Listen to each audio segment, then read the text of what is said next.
もっと街に出て自然の音を聞いたり、音のしない別の美しいものを見るといいと思うよ。心が解放されたベートーベンはスキップしながら外に出て、苦悩を突き抜けて歓喜に至る。皆さんこんにちは、ミステリーマープルです。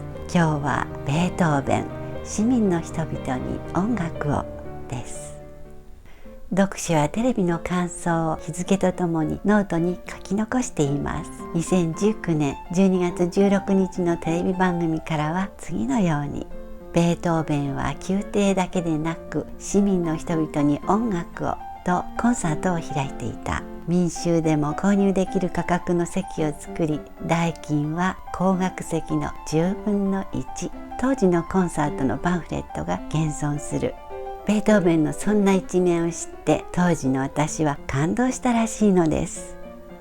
1770年12月16日、ベートーベンはドイツのボンの宮廷音楽家ヨハンと宮廷料理人の娘マリアとの間に生まれました。幼少期はスパルタの父親から音楽教育、楽器と一緒に閉じ込められたり、酔って帰ると眠っていても起こされてピアノの練習。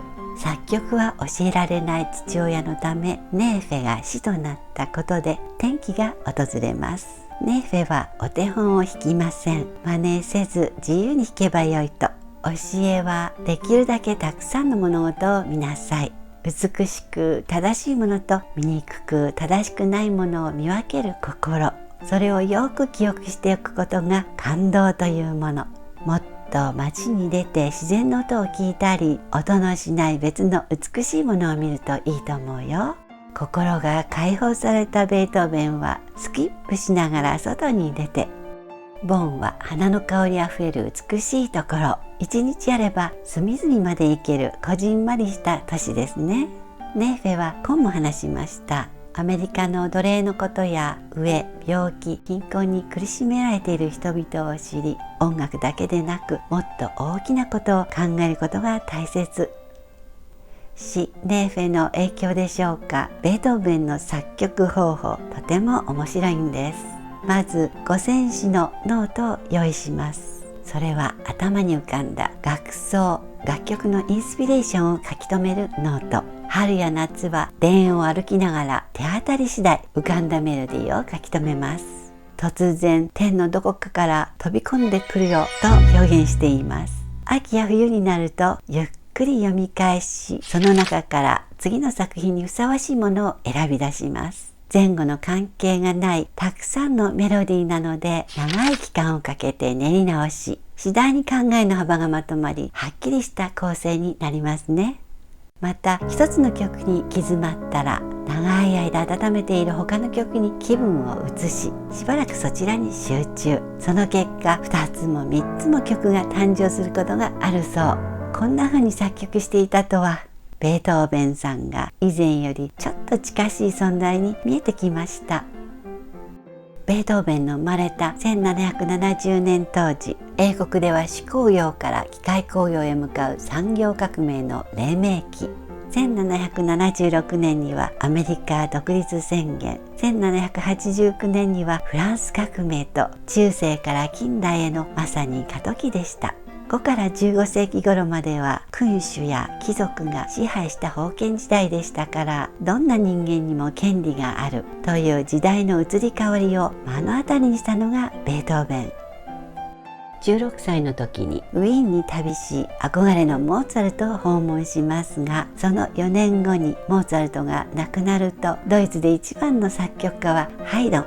そのハイドンにウィーンに来れば享受すると言われ、22歳になる1792年、生まれ育ったボンからウィーンへ徐々に名声を上げていき、1795年3月には作曲家ピアニストとしてブルク劇場でコンサートを開けるまでに。ブルク劇場はヨーロッパでも最高峰、ドイツ語圏では最も格式の高い劇場です。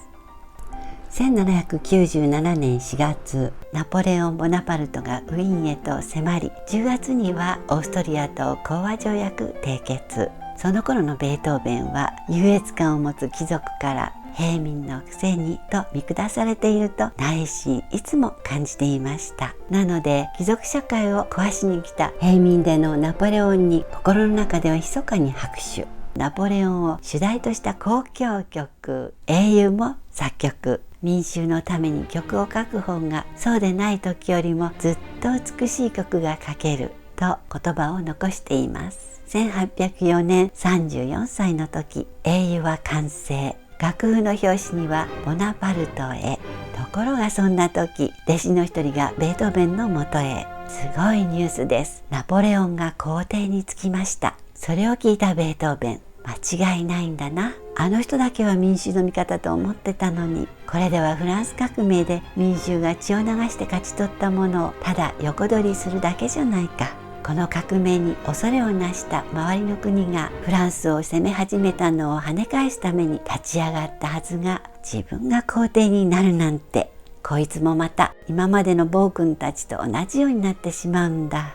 英雄の楽譜を取り上げ、ボナパルトへという献辞を激しくペンで消し、ある偉人の思い出をたたえるためにと書き換えました。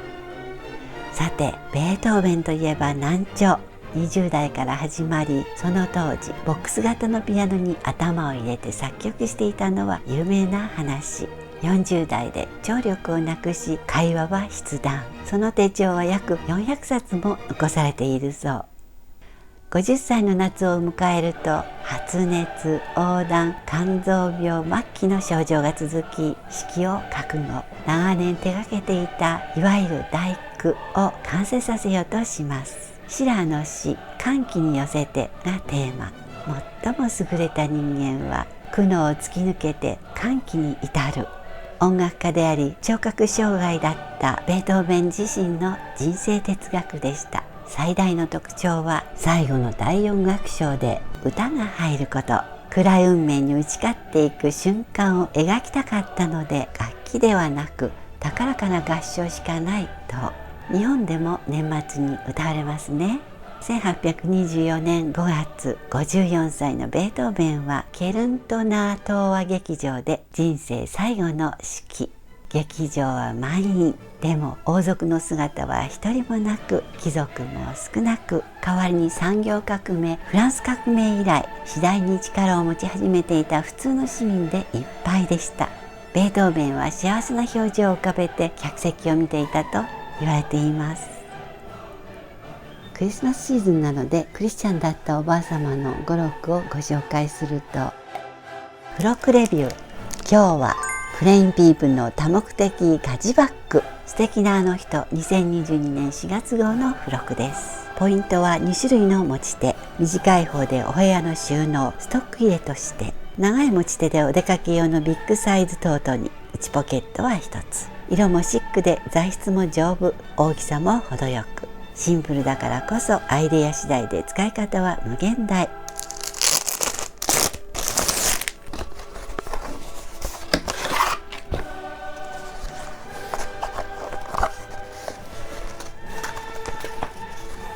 プレインっていう感じ。一般市民を愛したベートーベンにふさわしいプレインピープルでした。チャンネル登録、いいねボタンは喜びます。ではでは。